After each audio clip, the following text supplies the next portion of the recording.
மோடியா லேடியா என மோடிக்கே சவால் விட்ட அயன் லேடி ஜெயலலிதாவின் அதிமுக எங்கே?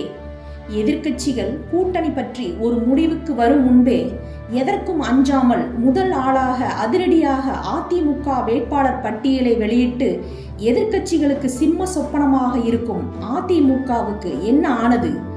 அதிமுக என்ற மாபெரும் பேரியக்கத்தில் கூட்டணி கிடைக்காதா, ஒரு சீட்டாவது கொடுக்க மாட்டார்களா என்று ஏங்கி தவம் கிடந்த கட்சிகள் இன்று அதிமுகவிடம் கூட்டணி வைக்க யோசித்து உதாசீனப்படுத்துவது எதனால்? இது பற்றி விவரிக்கிறது இந்த செய்தி தொகுப்பு.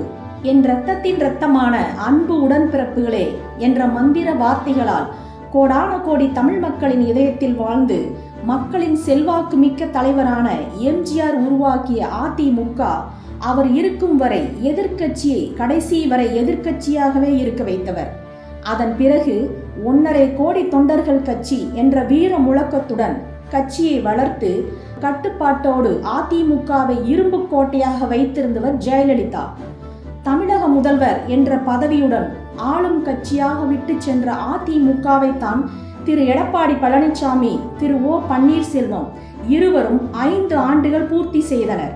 2021 ஜெயலலிதா என்ற மாபெரும் சக்தி இல்லாமல் சந்தித்த முதல் தேர்தலில் அதிமுக தோல்வியைத்தான் சந்தித்தது. ஜெயலலிதா மறைவுக்கு பிறகு கட்சி தலைமை பதவி யாருக்கு என்ற ஆசை, அதிகார போதை, விட்டு கொடுக்க முடியாத மனநிலை என பங்காளிகளுக்குள் ஏற்பட்ட விரிசலில் அதிமுக 3 கிளைகளாக பிரிந்தது. சட்ட போராட்டங்களில் எடப்பாடி அதிமுக வெற்றி கண்டாலும் பங்காளிகளின் சண்டை நீர்பூர்த்த நெருப்பாய் இருந்து வருகிறது. ஊரு 2 பட்டால் கூத்தாடிக்கு கொண்டாட்டம் என்பார்கள். அதுபோல அதிமுகவில் ஏற்பட்ட பிளவு எதிர்க்கட்சிகளுக்கு கொண்டாட்டம் ஏற்பட்டுள்ளது. இதை சாதகமாக பயன்படுத்தி கட்ட பஞ்சாயத்து நடத்துகிறது பாஜக. இதன் விளைவு இன்று கூட்டணிக்குள் ஆள் தேடும் பரிதாப நிலைக்கு அதிமுக தள்ளப்பட்டுள்ளது. மக்களவை தேர்தலுக்காக பிற கட்சிகளுடன் கூட்டணி பேச்சுவார்த்தை நடத்த KP முனுசாமி, திண்டுக்கல் சீனிவாசன், தங்கமணி, வேலுமணி, பெஞ்சமின் என 5 குழு அமைக்கப்பட்டுள்ள நிலையில் இதுவரை எந்த கட்சியும் அதிமுகவுடன் கூட்டணி பேச்சுவார்த்தை நடத்த வராத காரணத்தினால் தினசரி இவர்கள் சென்னை ராயப்பேட்டை அலுவலகம் வந்து காத்திருந்து சென்று வருகின்றனர். அதிமுக என்ற மாபெரும் பேரியக்கத்தில் கூட்டணி கிடைக்காதா, ஒரு சீட்டாவது கொடுக்க மாட்டார்களா என்று ஏங்கி தவம் கிடந்த கட்சிகள் இன்று அதிமுகவை ஏளனமாக பார்க்கிறது. குறைந்த வாக்கு வங்கி உள்ள சிறு கட்சிகள் கூட அதிமுகவின் அழைப்பை உதாசீனப்படுத்தி வருகிறது. பாஜக மாநில தலைவர் அண்ணாமலை தொடர்ந்து அதிமுக தலைவர்கள் மீது வைத்த அத்துமீறிய விமர்சனங்களை ஏற்க மறுத்த எடப்பாடி பழனிசாமி பிஜேபியின் கூட்டணி தேவையில்லை என முற்றுப்புள்ளி வைத்தார். திரு எடப்பாடி பழனிசாமியின் தைரியம், துணிச்சலை பலர் பாராட்டினர்.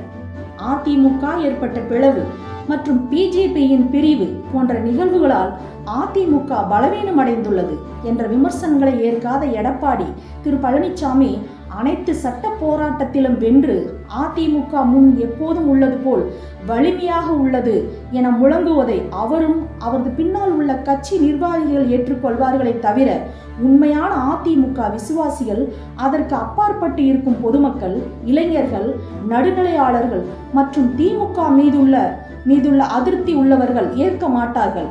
கூட்டணிக்கு ஆள் தேடும் அதிமுக மீது நம்பிக்கை இழக்க நேரிடும். திமுக மீது அதிருப்தியில் உள்ளவர்கள் வாக்குகள், இளைஞர் வாக்குகள், நடுநிலையாளர் வாக்குகளை அதிமுக தனக்கு சாதகமாக்கி கொள்ளுமா என்பது கேள்வியாகவே உள்ளது. கட்சிக்குள்ளேயே அடிதடி போட்டுக் கொள்ளும் இவர்களுக்கு வாக்களித்து என்ன பயன் என அதிமுக அல்லாத புதிய கட்சிகளுக்கு இவர்களின் வாக்குகள் சிதறும். எனவே எங்கு தப்பு நடந்தது, அதற்கான தீர்வு என்ன, பிரிவை புறம் தள்ள வழி உண்டா என சுய பரிசீலனை செய்தால் மட்டுமே எம்ஜிஆர் உருவாக்கிய, ஜெயலலிதா வளர்த்த அதிமுக எப்போதும் இரும்பு கோட்டையாகவே இருக்கும். இல்லை என்றால் அதிமுகவை டெல்லியில் உள்ளவர்கள் ரிமோட் மூலம் இயக்குகிறார்கள் என்ற எதிர்க்கட்சிகளின் விமர்சனங்களை தடுக்க முடியாது என்கிறார்கள் அதிமுகவின் விசுவாசிகள்.